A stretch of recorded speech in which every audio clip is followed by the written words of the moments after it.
How did it turn around for you? Well, so first of all, when I was 14, I got heavily into drugs and alcohol and started getting high all the time.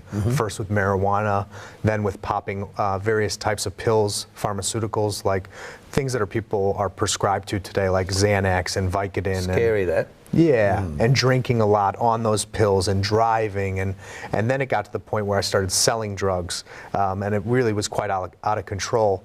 By the time I was 18, I had been arrested 3 times. I was a captain of my American football team, the Gridiron team, and I was being recruited to play college football, university football. One night I was driving home. I put my car in park at a stop sign and fell asleep at the wheel.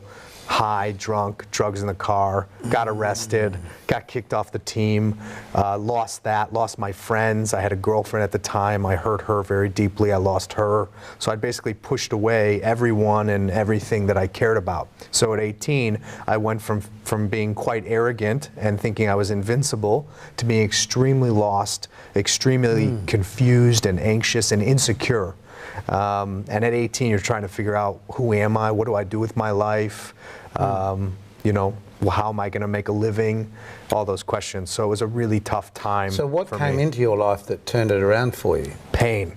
Just a lot of pain. So I stopped doing drugs, and because I was intuitively or instinctually smart enough to realize that all the problems in my life and even the problems of my family were connected to these substances. So there's some kind of strength kicked in inside of me that said, I can't go back to that. But then I found myself with all this emotional pain and psychological pain, which is why I had been doing the drugs and getting high and drinking, was to numb out all of it, because I didn't know how to talk about my emotions, and I didn't have the support that I really needed to heal my heart, basically, and heal my mind. So a lot of pain. So from this situation, who helped you to develop your thinking of today? There was no one person, really. I think what I've discovered, and which is a part of my book and what I teach now, is that we all have an innate intelligence inside of us that's very intelligent, you know, genius-like, everybody, regardless of how you've performed in school or how you've judged yourself in the past. Well, we wouldn't have survived as a race if we didn't have those tools. Exactly. It's the reality. Human life is a miracle in and of itself, which we take for granted. But when you really stop to think about the fact that we could sit here and have this conversation, and you can understand what I'm saying, and I can understand what you're saying, and our senses, and I mean, human life is pretty amazing, that my heart beats and my lungs breathe, and my cells are carrying out 1 trillion functions right now, and I'm not controlling it consciously. Well, we forget to celebrate life. Yes. That's really true, isn't it? The thing is, you've got the book, you've got some DVDs and some other self-help, and really your mission in life at the moment is... I want to help as many people as possible all over the world to learn to love themselves unconditionally. One, so they can be at peace, healthy, happy, and enjoy life, not be trapped in their suffering every day. But secondly, so they can bring unconditional love into the world. Because I think we're all looking for love, and we all want to live in a world that's full of love and kindness and understanding and respect. But what I've learned is that the reason the world is the way it is because most of us have never learned how to love ourselves. And I found it's our relationship to ourself and our own thoughts and emotional life that determines how we relate to other people. So if we judge ourselves and we're critical with ourselves, then we're going to judge and be critical of other people. If we haven't forgiven ourselves for our own mistakes or shortcomings, we're never going to be able to forgive anybody else, and thus we'll never find peace. So I couldn't agree with you more. People who are dishonest look for the dishonesty in others. Exactly. People who are happy enjoy the happiness in others and don't look for anything past that point. Right, because we want to enjoy life. We don't want to sit here and be miserable. We want to have a good time. So if somebody is sitting at home if you're feeling miserable, give us, say, 3 points that we should think about. I think the most important one is start expressing yourself honestly to everybody in your life. So to your husband, your wife, your children, your parents.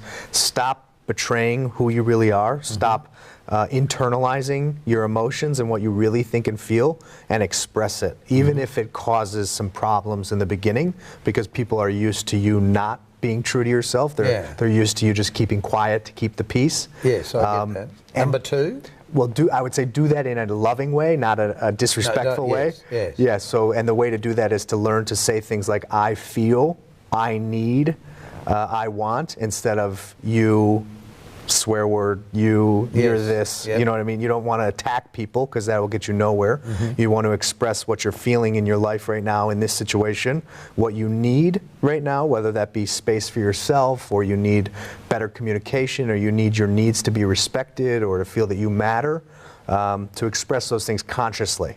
And then I would say, feel your fear if you're afraid of doing something, and just do it anyways, even if you're scared. I agree with that. Look, Blake, we could just keep talking, and we will, because what you don't see, what we do after, is usually have a conversation that we think, gee, I wish we had said that while we're actually there. Yes. But it's just been lovely to meet you. Good luck and great success with this, because I absolutely feel exactly what you feel. I think you've just got to let yourself go and be able to be honest with people. I think honesty is always the answer. Yeah, and honesty with yourself. Yeah, absolutely, yes. Thank you so much, and good luck for the future. Thank you so much. Thank you.